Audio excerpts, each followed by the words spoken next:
வணக்கம் நண்பர்களே, முக்கிய செய்திகளை இந்த பதிவில் பார்க்க போகிறோம். பாஜகவுடைய மாநில துணைத் தலைவர் குஷ்பு இருக்காங்களே, அண்ணாமலைக்கு எதிராக பேசின வீடியோ நேற்றுலேருந்து இப்போ வரைக்கும் செம்ம ட்ரெண்டிங்கு. அந்த வீடியோவில் நேற்று போட்ட வீடியோலேயே நம்ம டீட்டெயிலாக பேசிட்டோம். இன்னும் சில அப்டேட்ஸை இதில் நம்ம ஷேர் பண்ணணும். ஃபஸ்ட்டு குஷ்பு என்ன சொன்னாங்க? அண்ணாமலைக்கு முன் அண்ணாமலைக்கு பின் அப்படின்னா நான் பார்க்க மாட்டேன், தமிழிசைக்கு முன் தமிழிசைக்கு பின் அப்படிங்கிறது தான் கரெக்டு அப்படின்னு சொன்னாங்க. ரெண்டாவது, 3 வருஷம் அவர் தலைவராக இருந்தார், இப்போ தான் அரசியலுக்கு வந்திருக்காரு அப்படின்னு சொல்லிட்டு அண்ணாமலையை டீக்ரேட் பண்ணுற மாதிரி குஷ்பு ஸ்டேட்மெண்ட் கொடுத்துருந்தாங்க. 2, 3வது, மாசை வச்சாலும் யாரும் ஜெயிக்க முடியாது. அப்படி பார்த்தா அண்ணாமலை அவருடைய மாசை வச்சு எலெக்ஷனை ஜெயிச்சிருக்க வேண்டியதானே, தோத்துல போனார் அப்படின்னு இது மாதிரி அண்ணாமலைக்கு எதிராக பேசினாங்களே. நேற்று போட்ட வீடியோவில் நம்ம டீட்டெயிலாக சொல்லியிருந்தோம். பாஜகவை பொறுத்த வரைக்கும் குஷ்புவை விட அண்ணாமலை தான் சீனியர். அண்ணாமலை 2020 ஆகஸ்ட் மாதம் அவர் பிஜேபியில் சேர்ந்தார். ஆனால் குஷ்பு 2020 அக்டோபர் மாதம் தான் பிஜேபியில் சேர்ந்தாங்க. அப்போ பாஜகவை பொறுத்த வரைக்கும் அண்ணாமலை தான் சீனியர். அண்ணாமலையுடைய ஹார்ட் ஒர்க்கை பற்றி நேற்று போட்ட வீடியோவில் நம்ம டீட்டெயிலாக பேசியிருந்தோம். இன்றைக்கி தமிழக பாஜகவை பற்றி நம்ம ஷார்ட்டாக புள்ளி விவரத்தோடு பார்த்துடலாம். லாஸ்ட் 25 வருஷமாக தமிழக பாஜகவுடைய எலக்டோரல் பெர்ஃபார்மன்ஸை பற்றி நம்ம தெரிஞ்சுக்கணும். 2001 சட்டப்பேரவை தேர்தல், திமுகவோட கூட்டணி வச்சுருந்தாங்க பாஜக. 2001 அசம்பிளி எலெக்ஷனில் 21 தொகுதிகளில் போட்டிட்டாங்க. எவ்வளோ ஓட் ஷேர் தெரியுமா? 3.2% 2001. அடுத்து 2004 பாராளுமன்ற தேர்தலில் அதிமுகவோட கூட்டணி 6 தொகுதியில் போட்டிட்டாங்க, 5.1 ஓட் ஷேர்.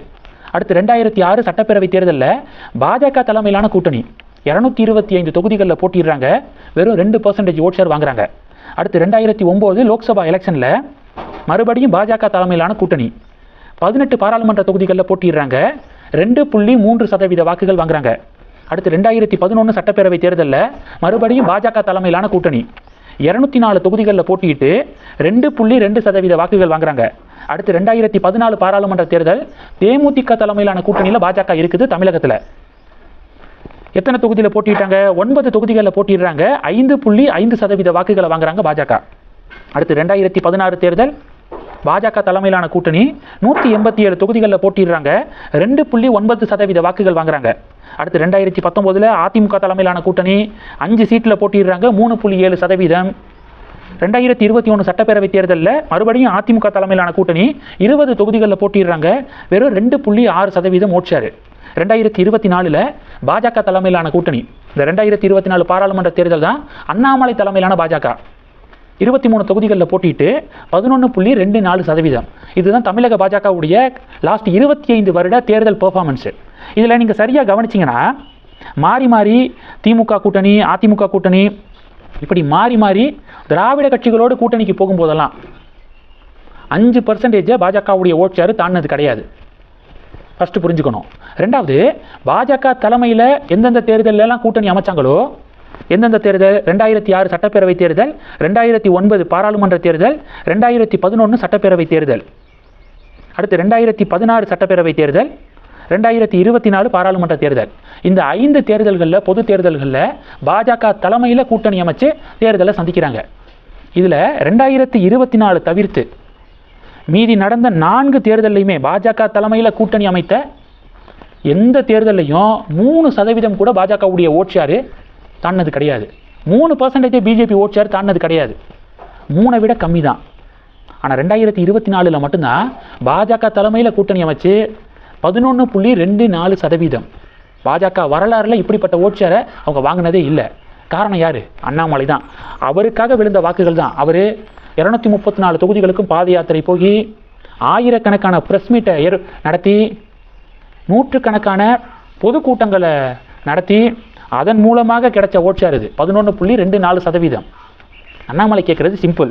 2006, 2009, 2011 தொடர்ச்சியாக 3 பொது தேர்தலில் பாஜக தலைமையில் கூட்டணி அமைச்சிச்சுல, அதுதான் வேணும் இப்போதைக்கு, அதுதான் தேவை அப்படிங்கிறதான் பாஜக அண்ணாமலையுடைய ஒரே தாட்டு. 3 பொது தேர்தல் தொடர்ந்து பாஜக தலைமையில் கூட்டணி அமைச்சாலே டெஃபினட்டாக 25-30% ஓட் ஷேருக்கு போக முடியும் பாஜகனால.